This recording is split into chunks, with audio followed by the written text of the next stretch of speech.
So here we are with the 50mm, and again this is in 4K with the digital IS on. The 50mm does not have any image stabilization.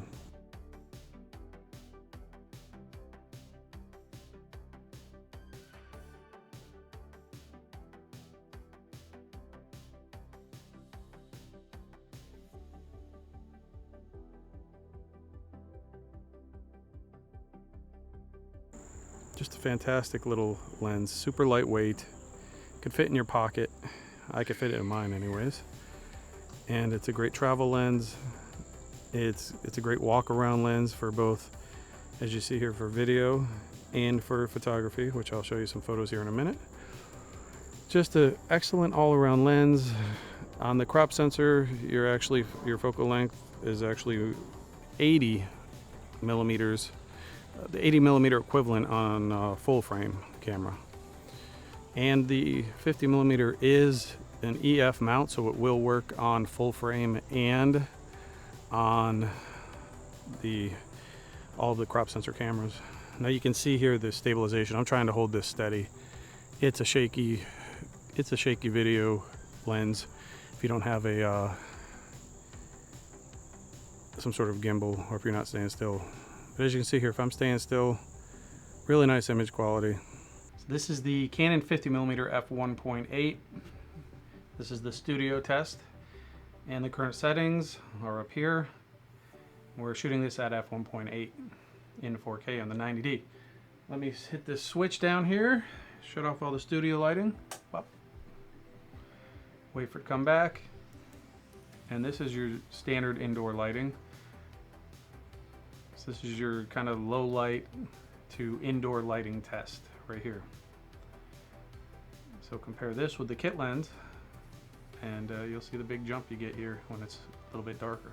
So this lens could definitely be used for sit-down interviews or sit-down talking head like YouTube and videos like that. It could also be used obviously for portraits, and I don't know how well it would work for landscapes, but for just general use, it's got a lot of uses. And at f1.8 really allows you to separate the background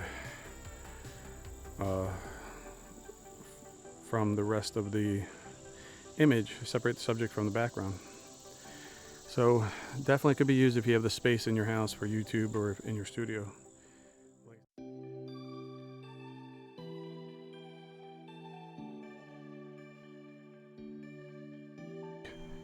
Literally fits in my pocket. That's how small it is. I can pull it on my pocket and use it.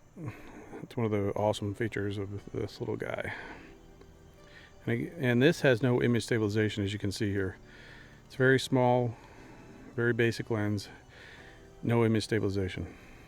So here's the 24mm, no studio lighting on, just standard indoor lighting. There it goes, and there we go. Now this is in the studio lighting at f2.8, and this is a nice clean image on the 90D in 4K for such a small lens. Great little studio lens. One more time without the light,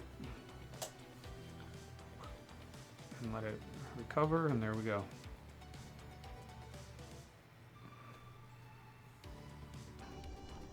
This is the same walkthrough. And again, this has no image stabilization built into the lens, so this might be a little more choppy.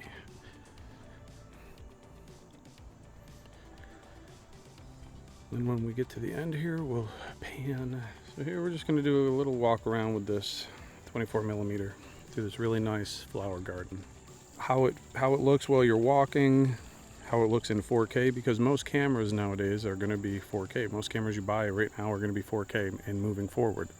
So it only makes sense to film in 4K with the 90D, which is an excellent camera though, by the way. The 90D is just, they did a great job with the 90D. Okay, so let's walk in here. So you can see the size of this building. You'll get an idea here for the width on the crop censored 90D. And it's dark in here, so let's see how it handles this lower light.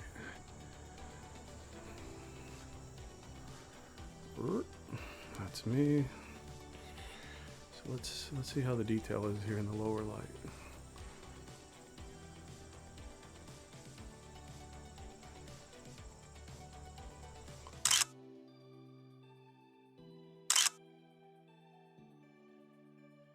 Alright, so this is the perfect area to pull out the 10 to 18 millimeter, because with the 24 I'm just not wide enough. So let's switch over to the 10 to 18 and see what we can get here.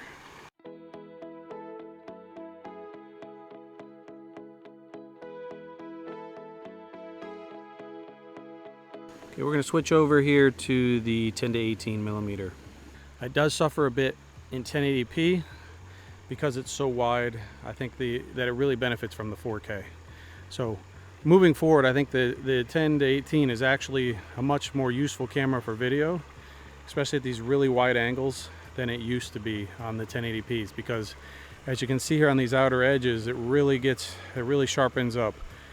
If you've used this on a 1080p camera, out here it tends to be a bit blurry and grainy, where the 4K really brings that back into focus.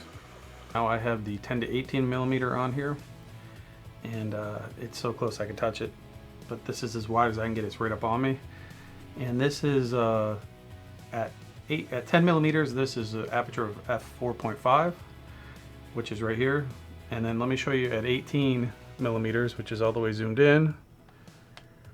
There you go. It actually drops to 5.6. So this is indoors at 5.6 at 5.6, and as you saw, I have light over here. I got two windows with light coming in over here and an overhead light. So this is totally average indoor lighting. Now I'm going to turn on the actual studio lighting, and let's see what a difference the image is here. Ooh. So let's wait for that to clear up, and then here it is with my regular studio lighting. And my studio lighting is two soft boxes here and a nice overhead back here, just accenting this back here a little bit. So all right, now let me put this all the way out to the 10 again. Ready? And there it is at the 10 millimeter in studio lighting. So this is one of the lenses that struggles the most indoors. Let's put it back to there. So yep, but as you see in studio lighting or outdoor lighting, like you saw in the videos, it does great. Something I want to add is with the image stabilization and the fact that it is all plastic, it is a very lightweight and portable, but it's also fantastic on gimbals. So if you want to put it on a gimbal and do this type of walk around video, which I love to do, it'll work on almost any gimbal because it's extremely light. It's probably as light as the kit lens. So here we are walking into a darker situation, and this is where the 10 to 18 starts to struggle. It just, with its maximum aperture, it does not do well in the lower light. And this isn't even really that bad, but it quickly starts to deteriorate. The image quality does. So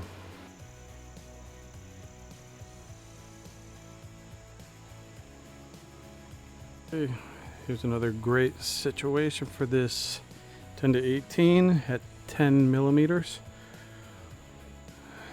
The width you get here on a crop sensor, this is fantastic width. Like I said, unfortunately it's not the best in low light, but it still has that width for you. It just allows you to get so much in the frame on a crop sensor.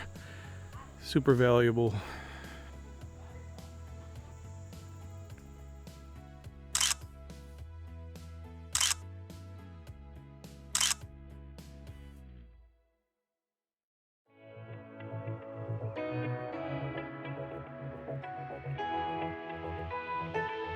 And the nice thing about this is that it stays at f1.8 throughout, from 18 millimeter to 35. It's a fixed f1.8. This is my favorite lens on a crop sensor camera. Just a excellent image quality, as you can see here.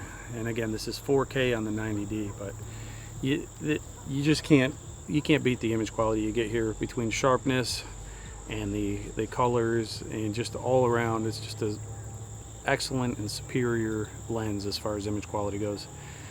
Like I said though, unfortunately without the image stabilization it gets bouncy on the walk around, so it needs to be on a gimbal, and unfortunately it's a heavier lens, so the gimbals you get have to be able to carry over 4 pounds, so you're getting into some of the more expensive gimbals.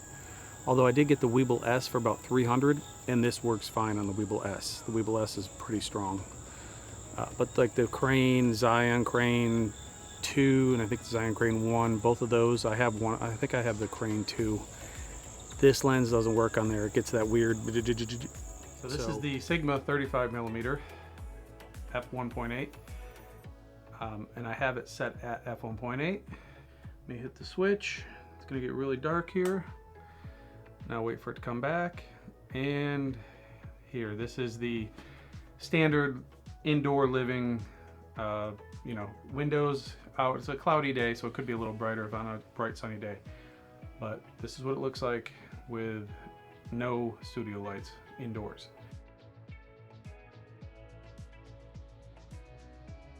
So for walk-arounds, it's not the best unless you have a strong gimbal.